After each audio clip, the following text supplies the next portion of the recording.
They come accusing him of many things, the Bible says. And they said, this man ought to die. Shortly afterward, Pilate comes out and says to them, I have a right, the authority of the Caesar, to release a prisoner to you. He says, can I release Jesus of Nazareth and let him go? They said, no, crucify him. Crucify him. He couldn't believe it. Not even Pilate could believe it. They toned Jesus down. This was the man who healed them. By the multitudes he blessed them and fed them. And they said, crucify him. He said, tell me, I can let him go. Would you rather have Barabbas, the robber, released unto you? They said, yes.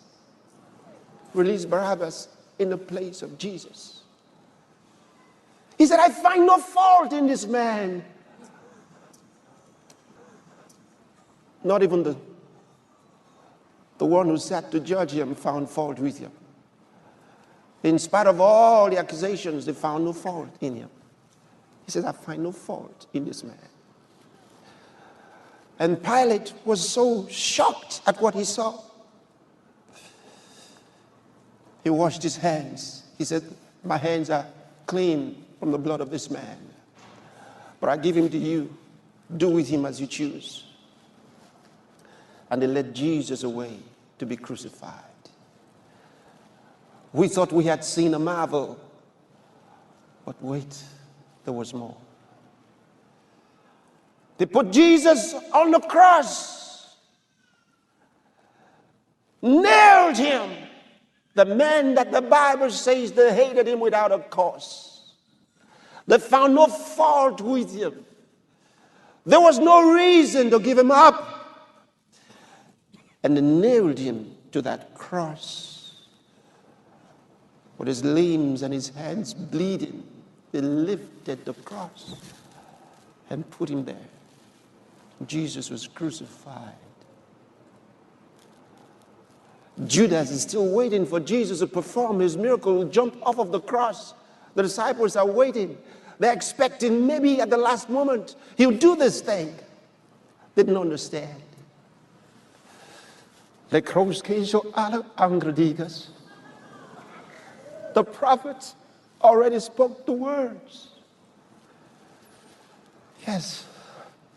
And all those who were familiar with the scriptures, as they looked at him on the cross, they were thinking, yeah, he was wounded for our transgressions.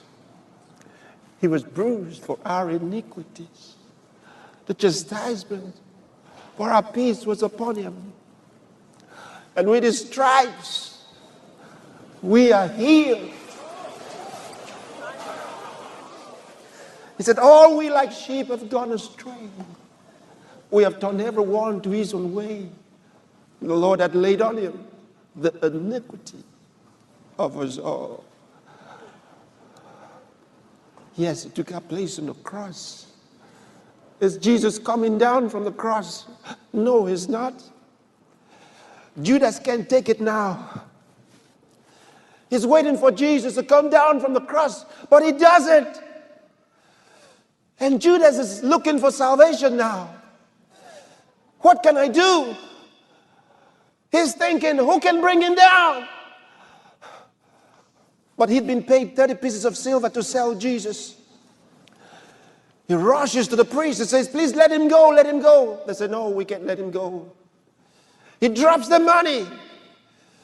He couldn't believe Jesus was giving himself to die. The others were still there waiting. Judas goes to hang himself. These others are waiting, maybe the last moment, maybe the last moment, maybe the last moment. And finally, they hear Jesus speak. And he says, it is finished. What is finished? They don't get it. They don't get it. They don't get it. Jesus is saying, it's done. It's completed. Salvation is consummated.